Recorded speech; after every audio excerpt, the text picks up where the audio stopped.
Hello YouTube, I'm going to show you guys how to change the engine mounts on the driver's side on a right-hand drive car.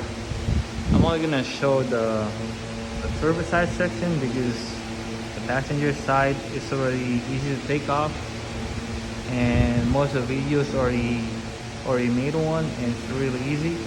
So I'm going to skip the part how to change the engine mounts on the driver's side on a right-hand drive car.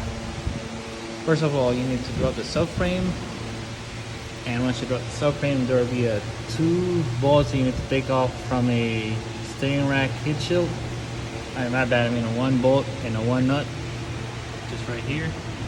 They're like size 10mm bolt, and the top bolt will be located right here, and the bottom one will be located in the back.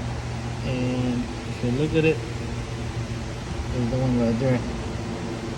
And how I took mine is a small adjustable wrench. I mean a small ratchet wrench, that thing you get from this side with a long 10mm wrench.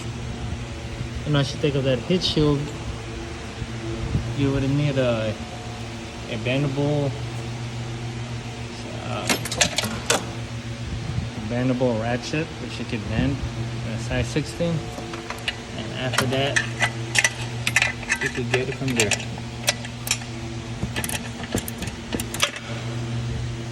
And that's all I got, YouTube.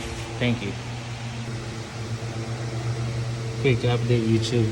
I just noticed when I was trying to torque the bolts, once you remove the heat shield, you could actually reach the bolt now from the top.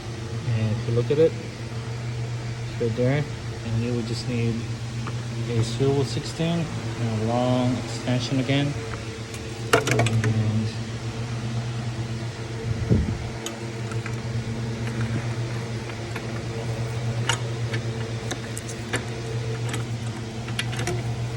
And it takes off a little bit, but